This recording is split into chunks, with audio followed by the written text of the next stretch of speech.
Balik Pilipinas na ang halos 40 Pilipinong biktima ng human trafficking sa Nigeria. Bago niyan, may mahigit 100 namang pinagtrabaho sa mga scam hub sa Laos at Myanmar ang nirepatriate. Kung paano sila naloko sa recruitment sa pagtutok ni Mark Salazar.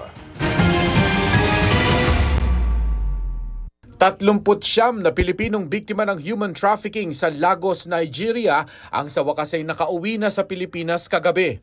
Dagdag sila sa iba pang biktima ng human trafficking na napauwi sa bansa. Mula July 31 hanggang August 9 ay may 77 nang naiuwi rin mula naman sa Laos, habang 37 ang mula Myanmar.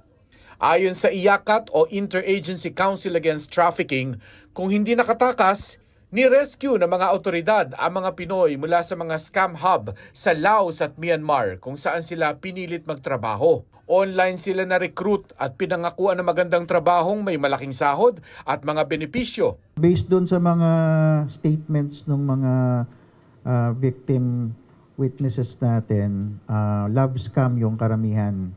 Iniinganyo nila na mag-invest sa isang fake na cryptocurrency only to find out walang ganung nawawala investment. Meron silang quota na 3 clients daily. Kung hindi sila magkakaroon ng 3 clients, sila rin ay tinatakot na sasaktan at ihuhulog doon sa Mekong River. Kung sakaling gusto na nilang umuwi, sila ay pinagbabayad doon sa mga ginastos. Lahat ng ginastos. Ayon sa Department of Foreign Affairs, mula nitong Enero, mahigit 600 Pilipinong biktima ng human trafficking ang naiuwi mula Cambodia, Laos, Myanmar at Thailand.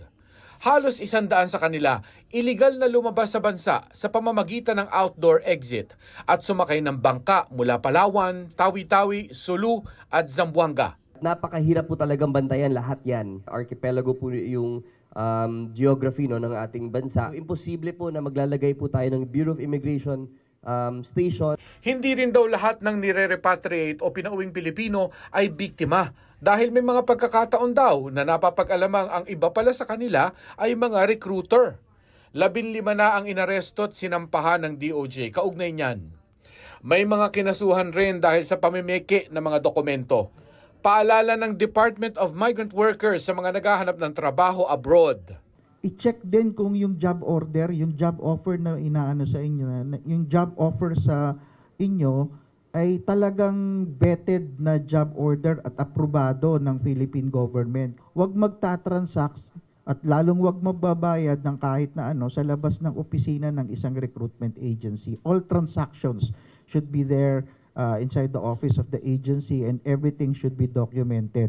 Para sa GMA Integrated News, Mark Salazar, nakatutok 24 oras.